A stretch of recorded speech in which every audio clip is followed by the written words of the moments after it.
Welcome to the Take Me to Europe podcast with your host, cultural anthropologist Monique Skidmore.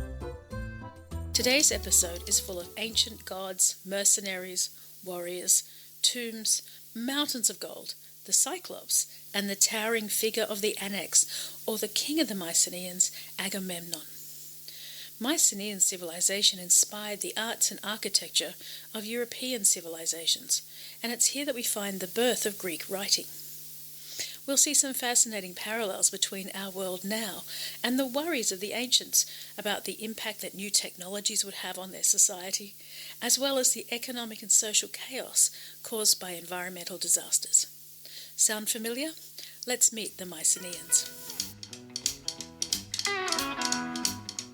And my guest today, Mycenean archaeologist, or Mycenologist, Vivienne Pelopida. Vivienne, you've wanted to understand ancient civilization since you were precisely 9 years old.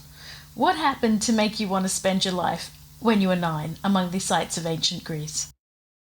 Well, I guess it all starts because I grew up bilingual, born in Greece and raised in Toronto, Canada. So in this back and forth, I visited my relatives here almost every summer. So I was connected with two different worlds, one in the more present, more modern version, and a little bit with my mother's village and my grandmother, an older version of life. And in this whole event, I also did a lot of Greek schoolwork, which homeschooled in Greece and Canada, that is, where we learned a lot about the Greek language. So a reader that I was reading there had a story of a bulldozer working and doing some new road works, and suddenly it hits against something really hard, and thank God there was this woman there who jumped up and stopped the bulldozers. I can still see the image of the book in my face. And she uncovered a beautiful Kori, a beautiful statue, an archaic statue. We have a lot of those in the Acropolis Museum now. Anyway, and she saved the statue. So I started to cry, and I decided that that's what I want to do in my life.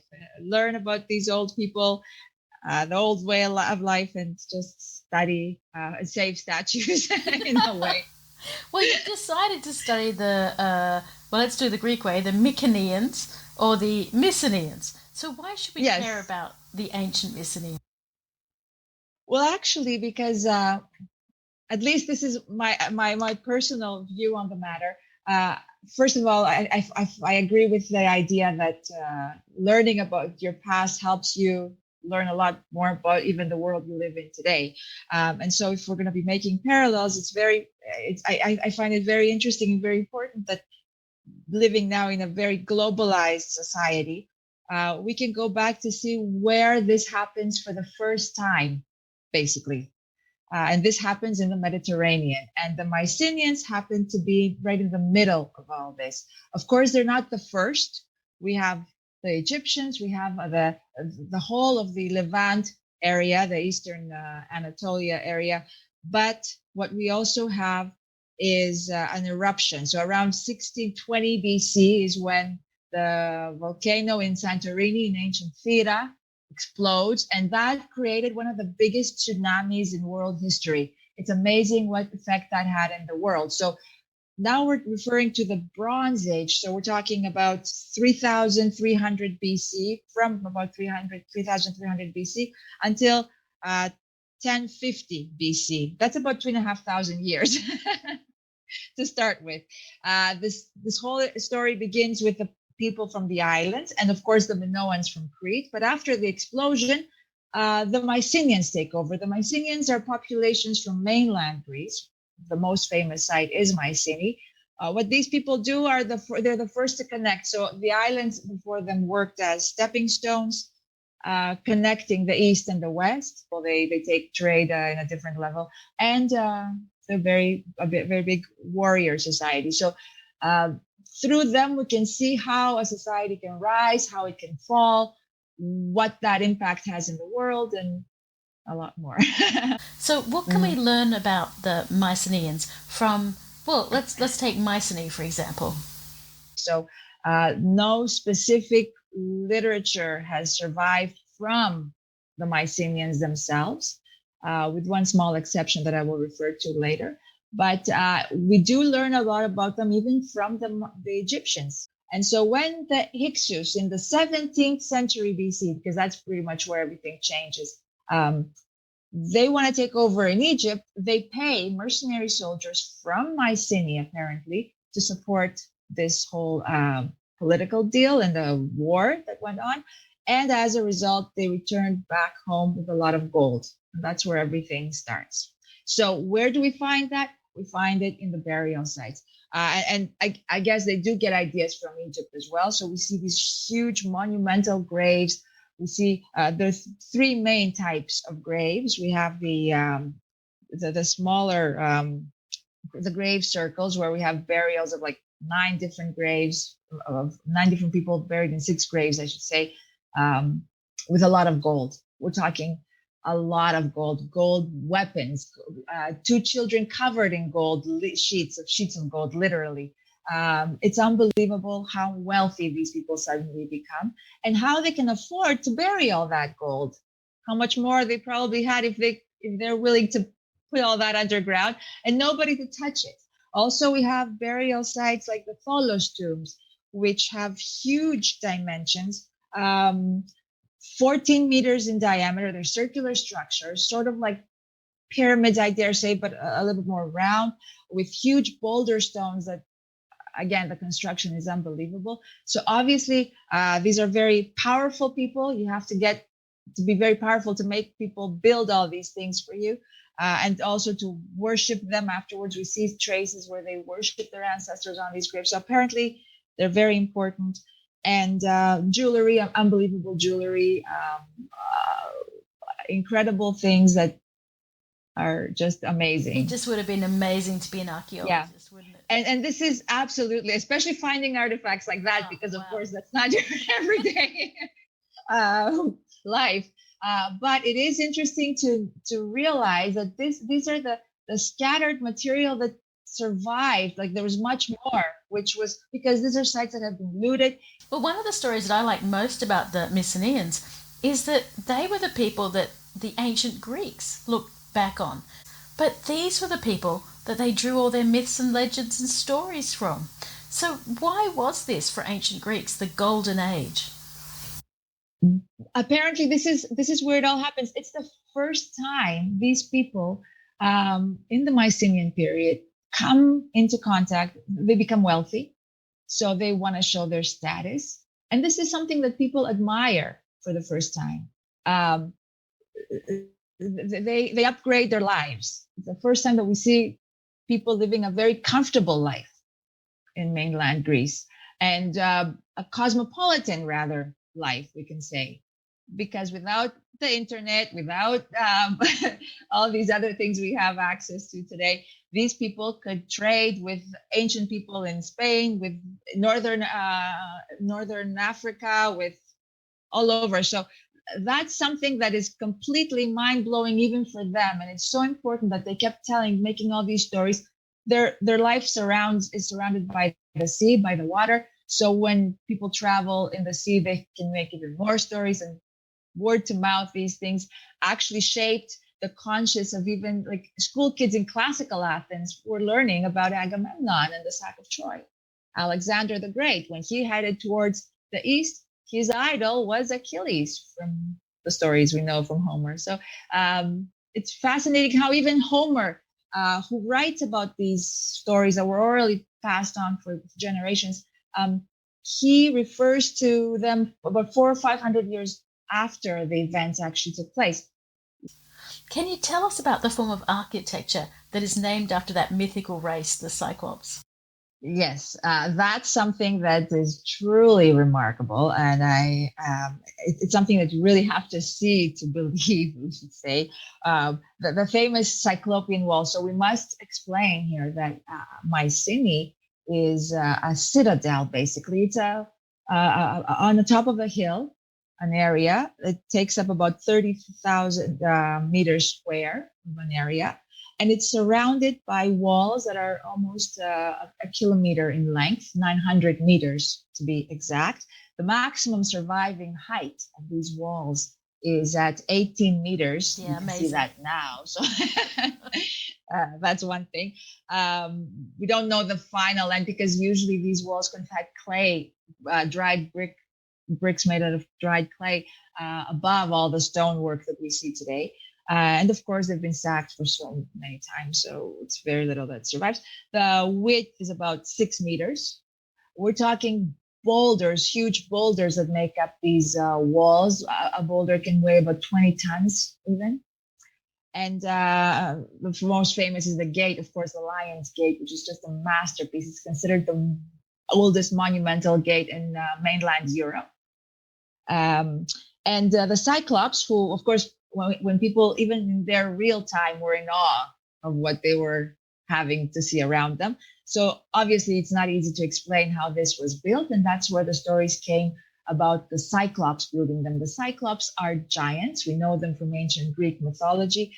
In reality now, the archaeological artifacts and the analysis that has been done shows a lot of connections, actually, with similar fortifications or the similar style that we find with the Hittites in Anatolia. That's southwestern Turkey, Yeah. let's say today, like Ugarit and other places, Ugarit. And we see that there are many connections even in that. Well, I guess the Cyclops were active all over the place, really, back then. Absolutely. And I must say also that they're supposed to be coming from mythical Lycia.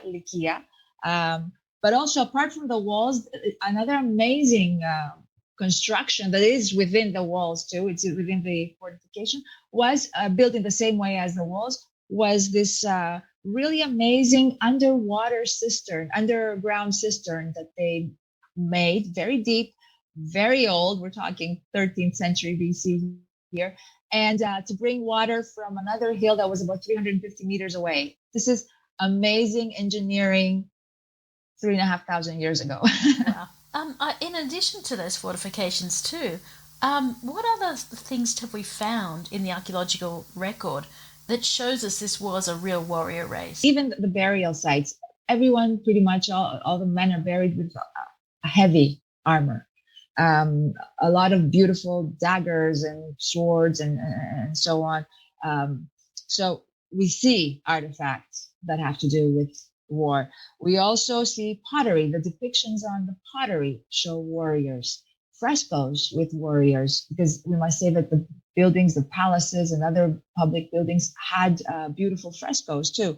And of course, the main source that we can really be 100% sure about is it comes from the Linear B tablets. That's where we find the oldest Greek written language.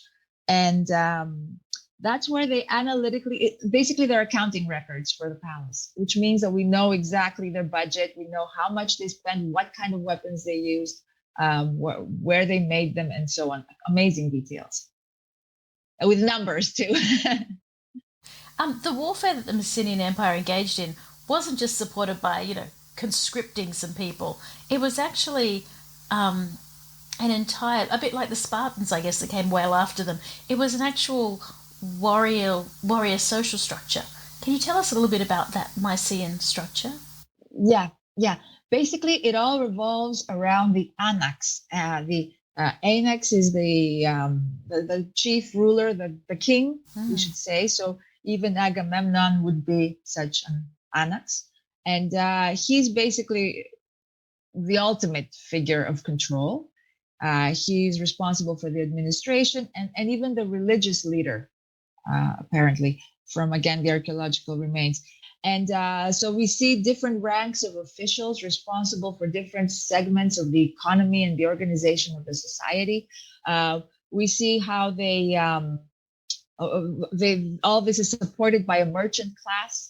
And one of the things that amazes me about this amazing warrior society, with all of its wonderful armor and swords and gold and pottery, is that it seems to be unlike all of the other societies that we've been looking at in this series, where every time we talk about ancient Greece, we talk about religion, religious sanctuaries, religious rituals, festivals. There's barely a peep about this with the Mycenaean culture.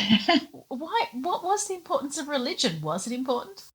It was definitely very important. And we can see that even through the burials, that you don't go bother burying somebody the way that they did if you don't believe in something uh, religious in any way. Um, we do also, again, the clay tablets give us a lot of information, even names of gods. So from there, we also see what they spend on religious ceremonies. We know that whoever gave the king offers this much of wheat, for instance, to this god, and written names of gods like Poseidon and Zeus and Hera. We see these names written for the first time way back in these clay tablets. Of course, it's not the Greek alphabet that we know today, but it has been deciphered since the 1950s, so we are able to read all of this information thoroughly. And we see a very important group of graves called grave burial site A, the circular grave structure inside Mycenae. Usually they buried their dead, I must say, outside the city walls. In this case, grave circle A eventually was incorporated within the city walls, and around it we find structures which contained unbelievable objects that are not everyday objects, like very interesting little statuettes, interesting pottery that's very unique obviously for ceremonial purposes. Right. Now, I just want to touch on a different kind of issue, but it's also a central issue to societies.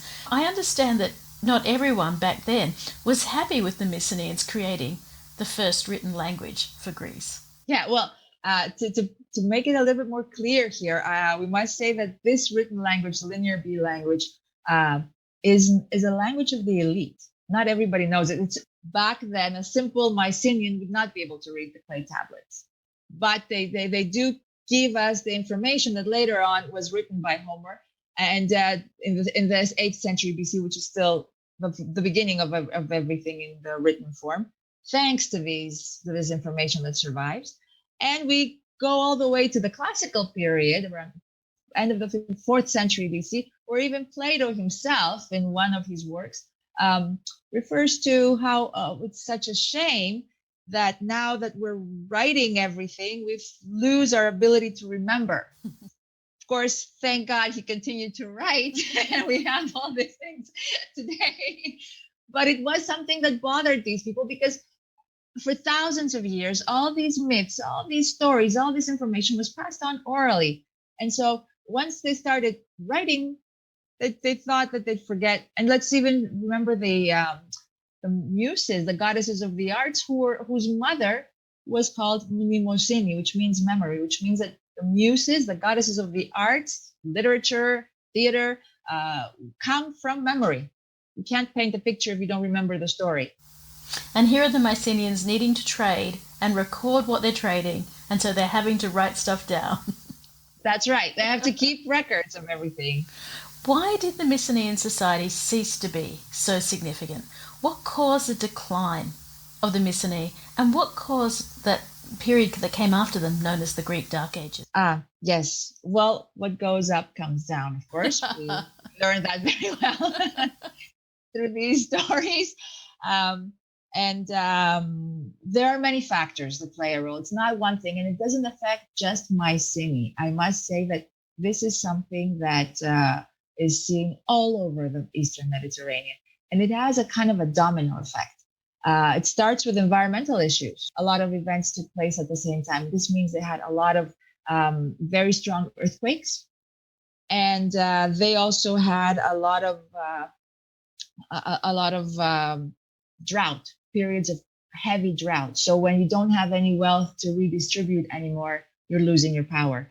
And that's where maybe even we can talk about a society who had learned to live well, and now they're poor.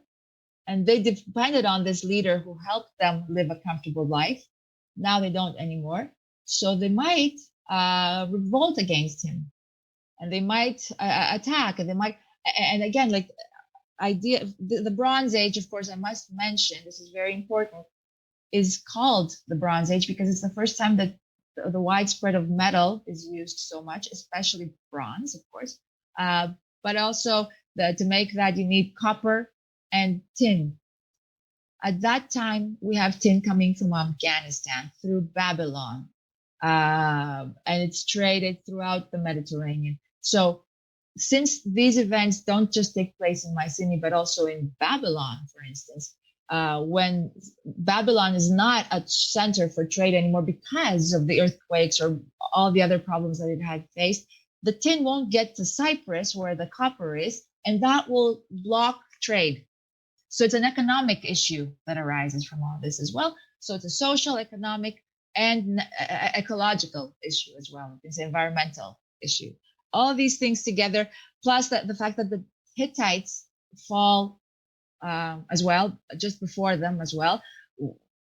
There is also a great theory about the people of the sea. So these are new people coming in who have, some suggest, even from Northern Europe. It's still a big mystery, but a lot of these things play a role at the same time. It's not just one main reason. But surely the environment is a big deal. It just shows you how connected ancient Greece was with the rest of the world, as far as Afghanistan. Yes, and they all relied on each other. So what ways now do modern Greeks encounter engage with very, very ancient Mycenaean culture? And what do they learn from it? Well, a big part of ancient Greek mythology, as we said already, revolves around Agamemnon and the sack of Troy. These plays continue to be played every year. We have different theatrical groups who perform them throughout the year all over Greece, and especially in the summer where we have beautiful ancient Greek theaters that have been restored. I'm so pleased that Mycenaean culture survives in the summer in such a wonderful way. We're glad for that too. Well, today we've learned about a culture that has a rigid hierarchical military structure, and that was the first to use a written language in Greece, and that pioneered a form of defensive building known as Cyclopean architecture. Do I have that one right? Great. That's right, Cyclopean architecture. Cyclopean architecture. Cyclopean, yes. But the first don't stop there, because ancient Mycenae is also the place where the first souvlaki trays were found, which just shows you, Vivienne, how long you guys have been making souvlaki. Well, if you eat well, you do well. So, well, I'd like to thank you, our very own fantastic Mycenologist, Vivienne Pelopida, for being such a wonderful tour guide to the sites and cultures of this ancient trading people. Thank you very, very much. It was a great pleasure, and I hope we get to explore more of all this Mycenaean stories and whatever else in Greece whenever it's possible. Thanks for listening to this episode of Take Me to Europe podcast. Hop onto our website, takemetouropetours.com, and sign up to our newsletter to learn more about Europe's hidden and most exciting destinations. And don't forget to subscribe to the podcast series.